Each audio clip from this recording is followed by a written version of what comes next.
घना जंगल था जहां कई जानवर चैन से रहते थे। लेकिन एक दिन वहां एक निर्दयी शिकारी आ गया। उसका लक्ष्य था एक चालाक और तेज बिल्ली को पकड़ना। शिकारी की पीछा दौड़। शिकारी ने बिल्ली को देखा और उस पर बंदूक तान दी। बिल्ली फुर्तीली थी, वह झटपट भागी। शिकारी उसके पीछे पीछे जंगल में दौड़ पड़ा। बिल्ली जानती थी कि वह अकेले उससे नहीं जीत सकती, इसलिए वह भागते भागते एक नदी के पास पहुंची और छलांग लगा दी। शिकारी भी पीछे आया, लेकिन वह रुक गया क्योंकि उसे तैरना नहीं आता था।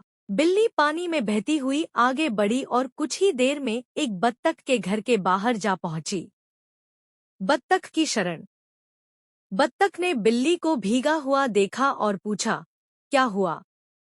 तुम इतनी डरी हुई क्यों हो? बिल्ली ने पूरी कहानी सुनाई। दयालु बत्तख ने कहा, तुम कुछ दिन यहीं आराम करो। शिकारी तुम्हें यहाँ नहीं ढूंढ पाएगा। कुछ दिनों तक बत्तख ने बिल्ली का ख्याल रखा, लेकिन शिकारी जंगल में अभी भी उसे ढूंढ रहा था। बत्तख समझ गया कि ज्यादा दिन तक बिल्ली को यहाँ छिपाना ठीक नहीं होगा, इसलिए उसने बिल्ली से कहा, मैं तुम्हें जंगल में सुरक्षित छोड़ आऊंगा। जंगल की ओर वापसी और शेर का सामना।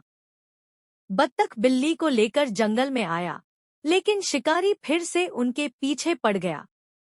अचानक जंगल का राजा शेर वहां आ गया। शेर ने गरजते हुए पूछा, कौन इस जंगल में अकारण हिंसा फैला रहा है? बिल्ली और बत्तख ने पूरी कहानी सुनाई। शेर को गुस्सा आ गया। उसने शिकारी पर झपट्टा मारा।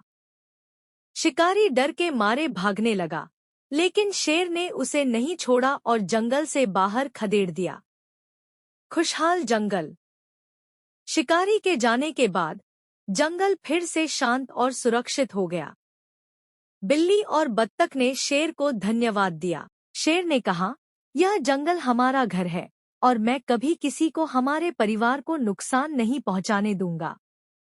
इसके बाद तीनों दोस्त खुशी खुशी जंगल में रहने लगे और शिकारी दोबारा वहां लौटने की हिम्मत नहीं कर पाया।